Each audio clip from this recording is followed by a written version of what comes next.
Hello, in this video, I'll show you how to create your WhatsApp avatar.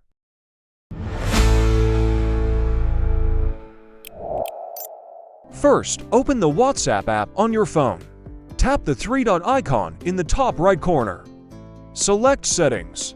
Tap Avatar from the list of options. Now, tap Create your avatar.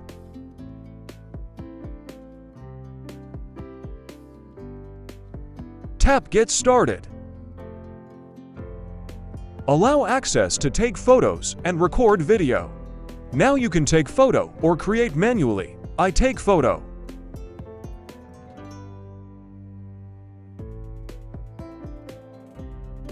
Customize your avatar by choosing skin tone, hairstyle, facial features, and outfits.